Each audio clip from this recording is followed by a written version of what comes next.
Matango mingi ya kunangai soka za biso na affaire studio tobeta album ya bino bato nyonso bazala mapinde bakipele c'est-à-dire mabomba me nyonso ebombami bonzambe ya bakoko na biso lelo tomonaka mingi bazoexplike bonzambe babuda babame ya bayesu babosaniki ya kimbangu wana bonzambe moko eza extraordinaire eza bafumu kimbangu bonzambe bakoko nyonso basalelaki tobongi yango te nzela ya misiki tozobeta mabomba me molimo te na kati ya mabomba me molimo okodécouvrir nini elakisaki mabomba me molimo eza wana nini esenga bato bamona nini esenga bato batimbela to badécouvrir balokwa tobeta 18 titre na kati ya mabomba mpene makipele na mapinde makipele toza banzembo wa babambuka moyo donc bambuka moyo c'est-à-dire songa nzela koto tobongelaki wapi biso moto eye filme modoki to ye filme modoki baboni bakoko banini yango ekoti na molongi maintenant mpe biso toyei comprendre na 4e génération tososoli eloko moko efuki mbango aloba 4e génération bagene baotelema to biso toyei otelema nzambe konde tomoni tete kobeta miziki oyo to alboma boye tozala bakompo mapinde makipeli ozongisa moyibi na nzela etambolaki bakoko matondo matondo ça aussi tomoni koto oyo papa alati mpe foto ya nzela mama voilà yo okoki koloba biso mpona nini olati foto na ye na kingo ntina nango vraimen nini matondo mpona pouvoir ntina foto oyo ezalaka tolakisaki ye nde donc po amérité na biso baafricain ye nde moto amérité na biso baafricain il faut tout reconnaître ye quoi donc ye nde pena nabikisi na donc attention donc ye nde pena il faut te comprendre mpona tie boye donc eza mpona africain to ayebaki ana nzambe na ye oyo atindama mpona ye oyo alima konokoma mpona ye oyo akangama mpona ye oyo abetama filme mpona ye akota boloko mpona ye donc zelama mais sikoyo yo olobi ke oyo akangama mpona ye abetama filme mpona ye mais sikoyo kote na biso omona yesu sikoyo yesu aza na yo soko olobi bongo mais yesu mpe abetama filme ye babaka ye na ekulusu mpona ngai na ye tobika te mpona ngai na yo tobika te eza mpona bandeko nde bablanc totali na kati ya bible eza maverse moko olobi ke ye moko alobi yesu ye moko azoloba bien est-ce que kopesa biso verset peuple perdu d'Israël donc bateyaka mpe yango bateyaka mpe yango donc atanga biverse te bango bakokomprendre ke te verse te donc ye moko alobi ke je suis venu pour dernier perdu d'Israël donc ntango nga sikoyo nitalinga moki nga aza nanga israel te aya nango possible te poki nga nalanda nzela wana donc ntina kula tomona mpe totalaka badocumentaire est-ce que okopesa biso raison oyo mindele balukela moyen babomelaki mbango po ti lelo mpe toyebaka te me toyokaka kaka bakanga ye babeta ye boyeboye me toyeba te na ntina nini bon raison ezalaki kaka poki mpo bamonaki kimbango ayaki na makambo ebele na afrike ayaki mpona kokangola balibota na ye ntango bamoniki ete soki akangoli balibota na ye soki libota nde comprendre donc tokoperdre tout oyo biso takoluka na kati ya afrike yango basalaki mpo kaka ete baluka moyen nini bakoki kokanga ye kosala oyo yaki posa na bango mpo ke bapeshe histoire bapeshe message oyo kifungu kimbango elaki biso afrike sikoyo message na yo eza nini mpona bandeko mosusu bazokontinue nao na christianisme parce que awa tozomona na kati ya christianisme nde tomoni lokola kibonzambe nyonso evandi alors ke biso soki ondimeli yezu te oza considéré lokola sorcier moko bodo antichrist quoi maintenant yo ndeko conseil nini opesa mpona bato mosusu baza nano koignore kimvuluzi kimbangu lobi mvuluzi elakisi nini mokangoli voilà okoki kopesa message nini na bandeko soki ngai nalingi koloba mpo bandeko na biso moi ntango biso tobotami lokola wana koyebakaki te posambela na biso fozala koko donc fozala koko donc fozala motu moko boye mokolo banini mais ntango biso moko tokoma comprendre réalité parce que nga na katholike na osi katholike banini mais ntango nini na comprendre message oyo namoniki te c'est bien normal faut tolanda yango ozomonaki lelo oyo ozomona bajeune okoka biso pusani mpona koyembela fumu kimbango donc mpona kolakisa monini na ye oyo asala oyo nini ayelaka donc message nini ayelaki ya baafricain asalaka nini donc biso tu baafricain nzela na biso tolanda nde ya fumu kimbango lelo oyo moso bajeune 4e génération moko asakolaka ngo ntango alobaka ngo ngana tozalaka te mais les lois arrêtent 2018 le vivre vraiment quoi. Donc sikoyo namoni yo mpe ozali moko ya bayembi na kati ya orchestre tout puissant kikuluki ya bandombe. Ouais, na chef de répétition na kati ya orchestre tout puissant kikuluki ya bandombe. Est-ce que okosalela biso mwa acapella? Acapella pourquoi pas nasala moza musana nga salela biso anta mwa acapella moko epesa mwa message moko toyokana. Bon mon message na bandeko oyo bazolanda nga na mita oyo partout na Congo na Afrique na monde. Message ezalaka mwa moke kaka ke message ezalaka ke na nzembo oyo nga na vokali nga azoyemba première vocal oyo nga asala kimoto bandombe. Donc na nzembo ya titre nango matitre mpe eleki nango bele titre nango te conscient te nzembo oyo afumu kimbango oyo kimbango aza mokonzi Funda di Mosi, ouais, Funda di Mosi, t'as délai pour machine. Funda di Mosi, elle a dit ça. Funda di Mosi, bon, Ezali, na Kikongwa, Ezali, Boki Moko. Bon, les bisous, nous avons pas ya tata maman de toi, moi, il y a son azali, moi, donc ça veut dire que Funda di Mosi, donc ils sont tous en la explication, il y a un dingue des règles qui sont tout ça, c'est clair. Et puis les bateaux passés tant oui à Hollande, nous avons pas le roi au sein de la combo ya Yesu. Na pesa mangwe pour la kusema que Yesu mungu asambela, yana mtu moko te. Oh nyonso basala se consina mukili. Oyo Hollande nzela wana, oyo awomona bukuzo bango lo basolo la ngane ebite. Na hôtel c'est bango na Galati 5D. La Galati 5D apporte Paul lo ba voyez moi Paul je vous dis si vous faites la circoncis Christ ne vous sera d'aucune utilité. Donc ça dit oh nyonso bakata na bo konza likolo ko ta te payer soit na utilité na lité. Bakata nini? Bakata ngengao. Sikoyo pardon zela sikoyo tant tomonaka bapasteur bateyaka circoncision balobela biso na sens mosusu baloba te oyo ndenge yo ozoloba na sikoyo selon yo Yesu nini alingaka loba fote bano na culture ya bayesu to bando obotama na culture na bango ya bajuif bando okata bato ngenga te na culture na bango bando okata bato ngenga te donc moi na obotama botani bongo pa koli bongo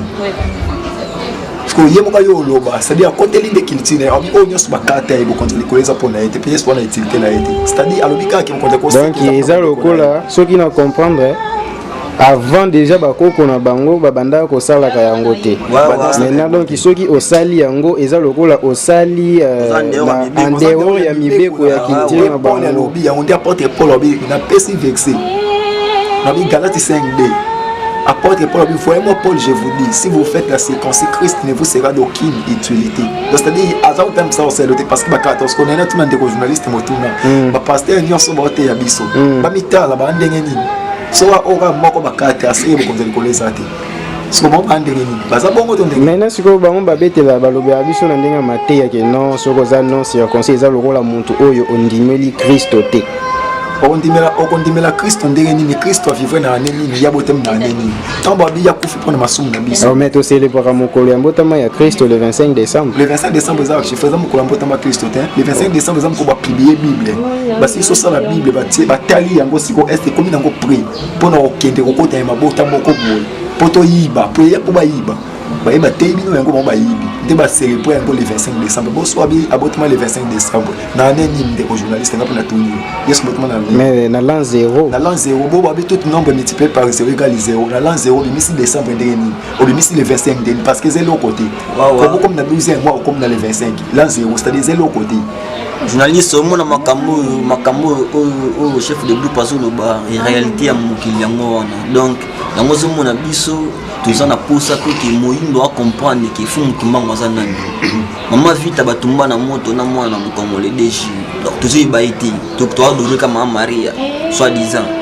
maman Yesu ni baloba sikoyo soki tolobi topé sa chance na kombo ya religion na biso négro africaine bolobi kombo nini kombo ya religion c'est zali nzila Congo eza pona Congo to RDC ou bien to ndenge nini nzila Congo ezali nzela ya tata mokeli nde to benga nzila Congo donc nzila Congo eza nzela ya tata mokeli donc eza lokola pona bon eza religion moko moyindo nyonso akoki ko pratiquer tous les bamebi ici on a sali action na mokili quoi ba mettre Jésus ba mettre Bouddha ba mettre Mahomet avant mission na esimba na mboka na batindela aleka to enseigner spiritualité pour moi que toi mikolo to enseigner spiritualité il y a que kuna bibi mettre alors tant les autres besoin azoya to enseigner spiritualité on va mettre Jésus abota mi kuna héros de luka bomba na mikie to héros de luka bomba abo ba ki ba kimisa ki wapi n'Égypte to ba kimisa n'Égypte akunda afu mokimbango vivre en Égypte na komba de mabwala. Oui. À côté qui font Fumukimbangu abota ma défaut ngolo. Tant tozolo ba Fumukimbangu ebele ba bi Fumukimbangu tango aye abotami na kati na biso na RDC awa. Ndio bato ba connaître Fumukimbangu wana. Ndio wapi abota ma côté. Abotami na ba bi Fumukimbangu na ba Congo Fumukimbangu ba Ngombe ya Manyanga ndio bato ba yebi wasali na Kamba bo ba yebi. Ba yebi ke Fumukimbangu abotami na ba Congo mais or Fumukimbangu wana est troisième incarnation. Première incarnation na yemo kaka na komba ni mabwa na Jésus Coutier. To enseigner spiritualité Fumukimbangu au monde. Deuxième incarnation botami na kombo ya ki pavita na komba ki bonyanti na tubia na mwana mkongo. Parce que troisième incarnation botami na kombo ya Kimbangu ya Ntungulu ndio watu wala tu photo na Kimbo. Nde alobi société. Abina oyali ninde to moni nde kolati photo. Ouais leader. Nde to moni nde kolati photo de Kimbangu ya Ntungulu. Troisième incarnation. Pe obésilité abina oyali sous na kombo ya kwa ndo motanguya. Ya moni na style toi titre mo to beti titre ça le 6 avril. To parler c'est ça là. Na yo yemba na vocal abi na otalisaka bato babula ke Kimbangu aza mutasika na otalise incarnation Kimbangu asali nde na bitu expliquer yo na yemba na kati jipito na komba ne mabwala na mbanza Kongo Kimbo janzeza na Kongo da kati o Kimbangu da tunguma ya ya toza kozela lisoso moto na nguya to sepela sepela elongo mokolo ya lelo na kokata mo muke lo moko elinga na moni awa bomoni papa Kimbangu na ba soda misatu baza lokwa ba pigime baza banani boko yiko pesa biso bia ba soda oyo zomona oyo o babenga bango Armageddon ba soda ya molimo baza ba soda bana bakombo baza ne lutete ne lufipi na ne lunyongo. Parce que bino boyi ba komona ba onde parce que biso mona ba lokwa ba tente mo ka ba desina na kombo parce que tout temps ça na Saint-Esprit na mon centre dans le quoi tous na facilité ya contacter Fumukimbangu c'est que nyoso ele kana sima to libosa Fumukimbangu fo biso to yeba ba kombo ba le lutete ne lufipi mongi ba biloka boyi nde sikoyo esala ke to mona ba église na bino mesti tango zo ba contacter Fumukimbangu c'est-à-dire quoi bo solani na téléphone to motune kozala na bitumba le 1er janvier il y a le 4 janvier pardon tant bazine zo ta Fumukimbangu ba déplacer nango pour batela Fumukimbangu zo tuna laki ndenge nini esengaki nini bitumba na te banda ki pana biso mateli kibala bato ba vivango ba ali ba mona ba soda o ba bima babimira wapi na matadi kibala bauti bisika na bisika basi bavanda na matadi kibala ba bitumbe bandeli wana ba inde intervention wana me bauti bisika na bisika bisika nini muswa bimeli kota ba Kongo muswa uti kote ya kitsuka kuna kota ya mangengenge ba bimi bisika na bisika basali mwa ba 4 pamba me seke banda kuna bango eza kuna te ba ko bala banda te ba vivre te solo ki bango mwa ba te po mona ba foza mtamolimo so za mtamolimo za connecter na bango yalo kwa mtobela mettre Jésus ya mona Jésus abinda ku yeso vanda ezala wapi yango na o de saka to saki bandeko na biso ki na vocal moko ngana lekisaki tango ya pamba nakokumisaka bonzambe ya bapaya ngana lekisaki tango ya pamba nakosalelaka bonzambe ya bapaya ngai kabongo lelo na sosoli Kimbangu aza mokonzi endamika bambeka potenga na yo tobika ye Kimbangu aza mokonzi toyemba ye Kimbangu aza mokonzi ayemba ye Kimbangu aza mokonzi Kimbangu nanyo Mbangu nanyo tosoki na wana makoto oyo azoyemba na yoki azobimisa voix o loba biso mo moke mama yo poza moyembi ngapi naza moyembi nayembaka awa na kikulu kya bandombi yemba na kikulu kya bandombi de asko boye na studio po boposer voix nyonso kaka mpona koyembela tata Kimbangu eza bongo asko yo mpona yo tata Kimbangu aza nani tata Kimbangu mpona ngai aza mokonzi pe aza pe prophète pe aza mobikisi ya bayindo. So ntango bozolobaka ke biso nyonso toyebi aza prophète ndenge toyoka me ntango bozoloba mobikisi ndenge tolobaka ke nde tomona baninga soki bazopesa yo bateme ondimela ye mobikisi donc mpo omona bokonzi ya likolo mpo ondimela yesu siko bino ntango bozoloba ke mpo ondimela tata kimbangu mobikisi olingi oloba nini place wana? Journaliste na kati on ba te to lo bandimela ke mobikisi bandimaka pe mobikisi te bandimaka lokola yalo wa bondi miso tata no ndima tata lokola tata donc bi ko kipo oboye za lokwa tata plutôt donc biso to ndimela fu kimbangu lokola te to ndimela inde mobikisi bango bandimela e bango lokola ba mobikisi mais biso to ndimela e mobikisi parce que asali ya mingi divinité makasi koleka tous les maîtres. Avec la divinité 999, l'écolo et la divinité nyonso, l'écolo. Ce que ce que lobby l'écolo et la divinité 999, on va banni par là, c'est que la divinité mon sous pèse ali. La divinité est belé le roi maître Jésus et la divinité à 666. Les rebelles tombent à 666. Bah on a signé ba chor. On signe moi maison, on signe ba mais son bon moni 666 c'est signe ba maison. C'est que bon on appelle directement Jésus à faux mutu parce que 666 c'est signe à Jésus, la divinité Jésus na ngo. Maintenant on va tout balobara que non d'attendre de la fin marche de la bête et cause donc c'est-à-dire ba 666 na bambunzu ya bateau patati patata etc. Yo so tango lobi 999 ozomona te ke ezaka ka ba 666 nde obaloli batondo bi mais journaliste tango lo balanga temps de la fin nazongi no wana mukile temps de la fin de nini pour na bisuka mutu na mukila physique eza so mutakufu pena molimo ke vivre donc c'est que mukolo suki ala raté non soko kufi eza lokola okei ko pema ti mukolo ya jugement dernier ko yande nzamba ya osambisa bato akoma vokanani. Mais Yesu samisa tous condamné à terminer nzete moko eto asali te mais yende fils unique ya nzambe so ezala ndenge nini yo ko mambu ne bien au louer terrain mo biso sto kute milimo na biso sekute na terrain wala bato sambisa moko to ndenge nini pour que ça na comprendre te oza matata jugement to zala wapi na terrain pour ba jugement ça mami boza na ba procès mo la sali mo mais na bible lobi na biso que quiconque croit à lui afin qu'il soit azala na vie éternelle donc ceux qui ondimeli etende ko vie éternelle topé lola tant qui soit en lui balobeli sko nani balobeli bango to biso balobi bon Yesu aye pona mokili mobimba te tozala na beye wande apona mokili mobimba te chaque jour ki makasi bopia ya ko mema mo tele ki kilo eleka kilo sunde chaque jour mokili mobimba za kilo apona mokili mobimba za ko les quatre êtres vivants oui parce que les quatre êtres vivants banane napende ngo zabu na soke da studio mo ba yo benga ngana zo ke studio faut ça masome pour continuer pour toi la kata studio papa toi la kata studio donc ça les ka pepele na kuma fumu kimba on ya tuna matoni